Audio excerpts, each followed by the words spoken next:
Good morning friends. तो आज हम देखने वाले हैं कॉन्ट्रैक्ट अकाउंट।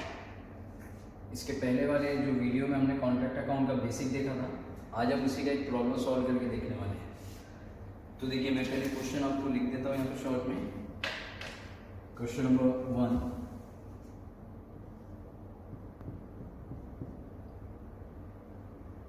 क्वेश्चन में आपको दे रहा है contract price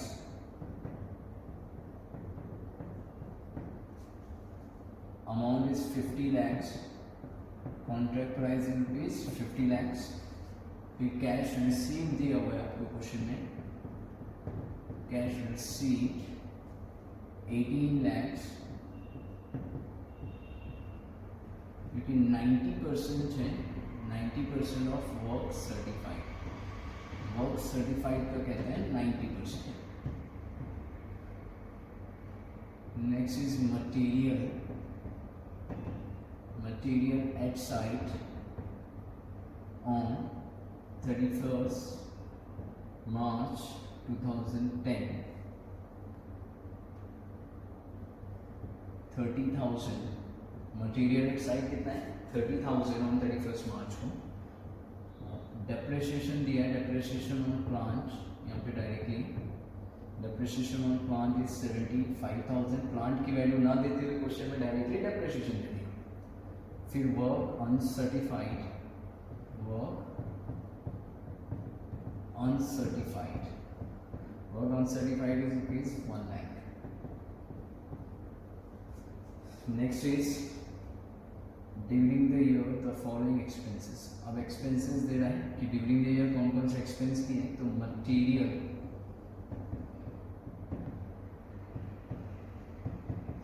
Saint to site, material sent to site rupees 14 lakhs, wages, wages है लेबर दे सकता है 2,55,000। wages के बाद मेरा site expenses, site expenses rupees 5,000। Contract site पे जो power and fuel, power and fuel rupees 1,25,000, rent and taxes, rent and taxes 15,000, and office expense,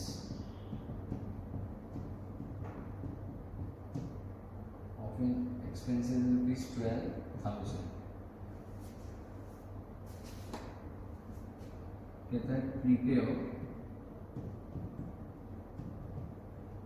contract account for the year ended on 31st March 2010 and value of work in progress, and value of work in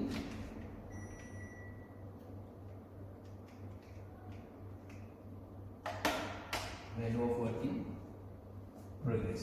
contract account बनाना है और work in progress find out करना है।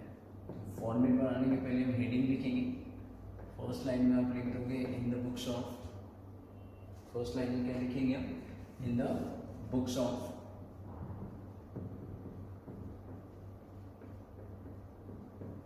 Contractor का नाम देगा तो contractor का नाम लिख देंगे। फिर कॉन्ट्रैक्ट अकाउंट, अगर से कॉन्ट्रैक्ट नंबर या फिर कॉन्ट्रैक्ट का साइट वगैरह दिया है, एड्रेस वगैरह, जैसे मुंबई, दिल्ली, कोलकाता वगैरह, तो वो लिख देंगे। थर्ड लाइन में हम लिख देंगे for the year ended, for the year ended, for the year ended on, कब ईयर एंड हो रहा है? 31st March 2010, 31st March 2010 को आपका ईयर एंड हो रहा है।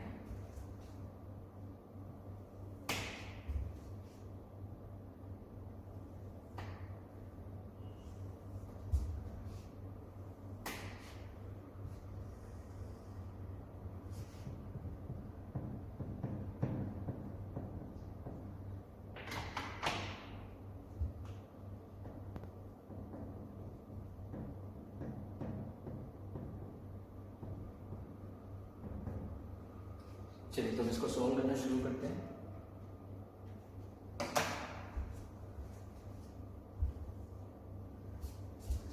देखिए सबसे पहले दे रहा है कॉन्ट्रैक्ट प्राइस कितना है 50 लाख। कॉन्ट्रैक्ट प्राइस नॉर्मली हम कहाँ लिखेंगे, कॉन्ट्रैक्ट अकाउंट के क्रेडिट साइड में, लेकिन उस क्वेश्चन में लिखना पड़ेगा उस प्रॉब्लम में जिसमें कॉन्ट्रैक्ट कंप्लीट हो जाएगा या फिर कॉन्ट्रैक्ट कंप्लीट हो चुका होगा। कॉन्ट्रैक्ट कंप्लीट हो चुका होगा तो आप कॉन्ट्रैक्ट प्राइस लिखोगे, अदरवाइज नहीं। तो इस क्वेश्चन में अभी कॉन्ट्रैक्ट कंप्लीट नहीं हुआ है, कहीं भी ऐसी कोई इन्फॉर्मेशन नहीं है, तो कॉन्ट्रैक्ट प्राइस फिलहाल अभी किसी काम का नहीं। कैश रिसीव्ड कितना दे रहा है 18 लाख, लेकिन ब्रैकेट में कहता है 90% of work certified. Work certified का कितना है 90%, तो वर्क सर्टिफाइड कहाँ लिखोगे, कॉन्ट्रैक्ट अकाउंट के कॉन्ट्रैक्ट क्रेडिट साइड में। तो यहाँ लिख दोगे वर्क इन प्रोग्रेस अकाउंट और उसमें लिख दोगे वर्क सर्टिफाइड। वर्क सर्टिफाइड कितना आएगा, तो कैश रिसीव्ड कितना है 18 लाख है, वो वर्क सर्टिफाइड का कितना परसेंट है 90%। तो 80 लाख का 90%, 80 लाख डिवाइड बाय 90%, सॉरी, तो आंसर आ जाएगा 20 लाख। इसका मीनिंग क्या हो गया कि जो आपका कैश रिसीव्ड है वो 90% है। किसका 90% है, वर्क सर्टिफाइड। तो वर्क सर्टिफाइड कितना अमाउंट है 20 लाख। क्या किया आपने, cash received 18 lakh divide by 90%, तो वर्क सर्टिफाइड कितना आ चुके हैं 20 lakh. Next one is material at site on 31 March 2010, last date of the year है, ये कहलाएगा मटेरियल इन हैंड। इसे कॉन्ट्रैक्ट क्रेडिट साइड में लिखोगे, मटेरियल एट साइट या फिर मटेरियल इन हैंड। कितने का मटेरियल है 30,000। उसके बाद डेप्रिसिएशन ऑन प्लांट। अब इस क्वेश्चन में डेप्रिसिएशन दिया है डायरेक्टली, डेप्रिसिएशन दिया है तो डेबिट साइड लिखिएगा, अदरवाइज प्लांट की वैल्यू दिया होगा तो फिर पहले प्लांट डेबिट साइड में लिखना पड़ेगा, फिर बाद में प्लांट क्लोजिंग हमें फाइंड आउट करना पड़ेगा। फिलहाल इस क्वेश्चन में प्लांट की वैल्यू नहीं दिया, डायरेक्ट डेप्रिसिएशन दिया है, तो डेप्रिसिएशन लिख दीजिए कॉन्ट्रैक्ट के debit side. Depreciation on plant, depreciation on plant कितना डेप्रिसिएशन है 75,000। उसके बाद work uncertified, work uncertified contract credit side आएगा। वर्क अनसर्टिफाइड कितना है 1 लाख। वर्क अनसर्टिफाइड क्या होता है, तो जितना भी कॉन्ट्रैक्टर ने काम किया है that is the work done, उसमें से जितने का सर्टिफिकेशन हमें मिलता है आर्किटेक्ट के सर, तो वो वैल्यू कहलाता है वर्क सर्टिफाइड, और जितने का सर्टिफिकेशन हमें आर्किटेक्ट से नहीं मिला वो कहलाता है वर्क अनसर्टिफाइड। वर्क अनसर्टिफाइड के बाद में एक्सपेंसेस दे रहा है मटीरियल सेंड टू साइट, कहाँ आएगा debit side. Material send to site, material send to site कितना 14 lakh. Material send to site कितना है 14 लाख है।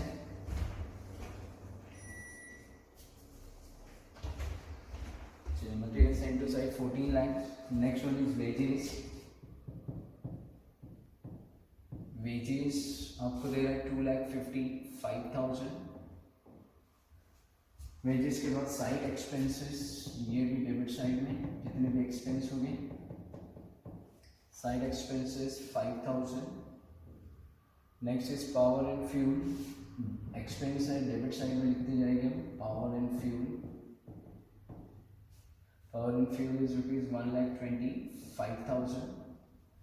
अगला ट्रांजेक्शन है rent and taxes, this also debit. Rent and taxes कितना 15,000। रेंट एंड टैक्सेस के बाद office expense debit side,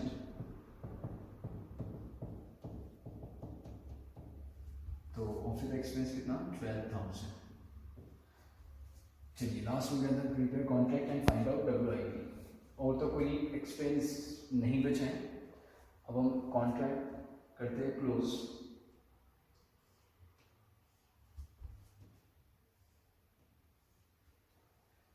total किया जाएगा कॉन्ट्रैक्ट क्रेडिट का टोटल आ रहा है 21,30,000। 21,30,000 कॉन्ट्रैक्ट क्रेडिट का टोटल है। डेबिट में लिखा है 75,000 plus 14 lakh 255 plus 5 plus 125 plus 15,000 plus 12, total is 18,87,000। 18,87,000। Difference difference निकालेंगे, माइनस कर देंगे 21,30,000, तो बैलेंस बच रहा है 2,43,000। कौन सा है? तो डेबिट साइड बैलेंस आएगा। डेबिट साइड में आप लिख दोगे नोशनल प्रॉफिट कैरी डाउन या फिर balance carry down. Notional profit carry down और बैलेंस कैरी डाउन, दोनों में से कोई भी वर्ड यूज कर सकते हो। कितना बैलेंस आया? 2,43,000 और बोथ साइड टोटल इज 21,30,000। 21,30,000। अब ये जो आया है, या तो इसे हम बैलेंस कैरी डाउन के नाम से लिख सकते हैं या फिर नोशनल प्रॉफिट। नोशनल प्रॉफिट को अपोजिट से ट्रांसफर कर देंगे सेकेंड पार्ट में,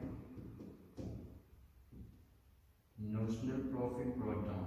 नोशनल प्रॉफिट ब्रॉट डाउन कितना है? Notional profit 2,43,000। अब हमें क्या करना है, इस नोशनल प्रॉफिट में से कुछ अमाउंट ट्रांसफर करना है प्रॉफिट एंड लॉस अकाउंट में, और इसके लिए हमें फॉर्मूला अप्लाई करना पड़ेगा। यहाँ रेफरेंस दे दोगे वर्किंग नोट नंबर 1, और जो रिमेनिंग बचेगा वो ट्रांसफर हो जाएगा work in progress reserve account में। Work in progress reserve account में। अब हमें कितना प्रॉफिट ट्रांसफर करना है प्रॉफिट एंड लॉस अकाउंट में, तो इसके लिए याद रखिएगा जो हमने इसके पहले वीडियो में देखा था कि अगर से कॉन्ट्रैक्ट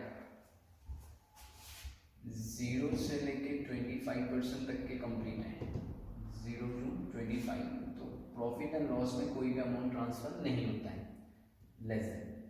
फिर 25 से लेके 50% से कम अगर से कॉन्ट्रैक्ट कंप्लीट हुआ है, तो फिर हमने लिखा था balance into 1/3 into cash receipt upon work certified. और अगर से कॉन्ट्रैक्ट 50% या उससे ज़्यादा, 50% या उससे ज़्यादा अगर से कॉन्ट्रैक्ट कंप्लीट हुआ है, मतलब हम यहाँ लिख सकते हैं 90%, तो फिर 1/3 के बदले कितना लिखना था? 2/3।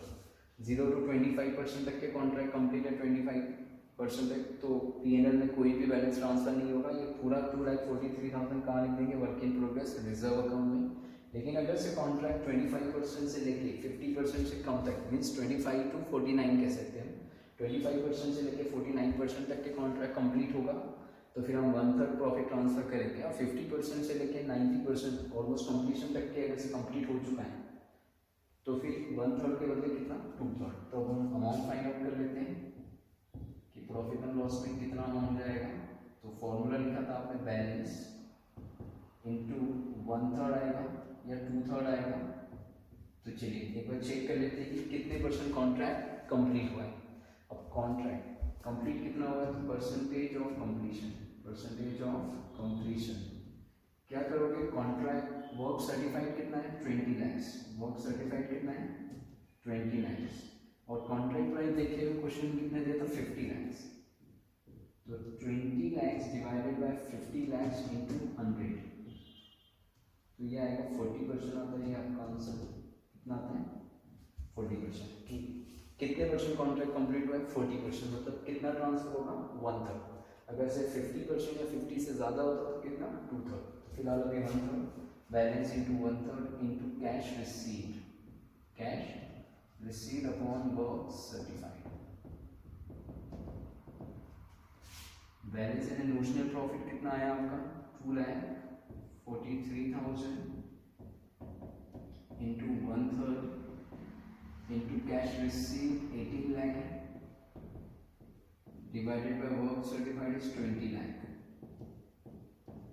या तो फिर आप इसके बदले आप डायरेक्ट लिख सकते हो जितने परसेंट कैश रिसीव हुआ। कितने परसेंट रिसीव हुआ? 90%। या तो आप 90% भी लिख सकते हो, दोनों से आंसर सेम ही रहेगा। चलिए फाइंड आउट कर लेते हैं कितना आंसर आता है इससे।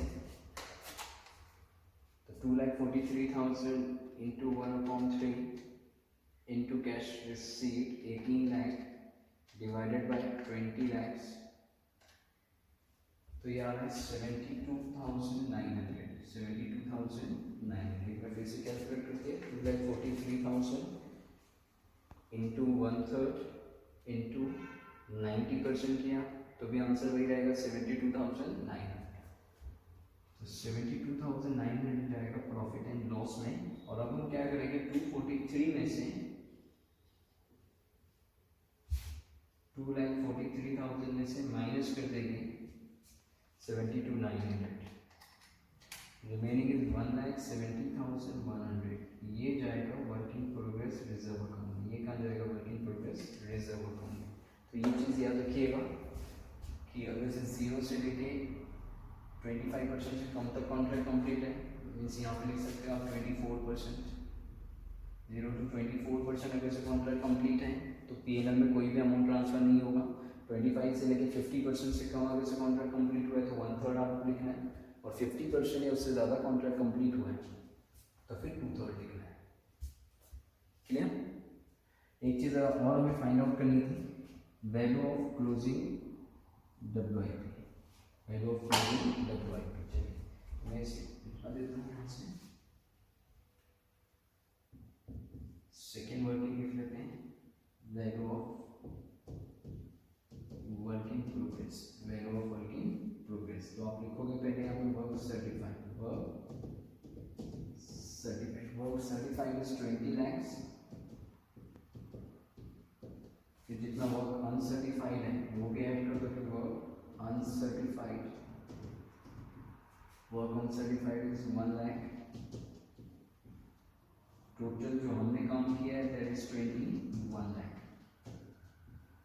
ये 21 लाख में से क्या करोगे, जितना कैश रिसीव हो चुका है वो माइनस कर दोगे कि कॉन्ट्रैक्ट से इतना कैश रिसीव हो चुका है।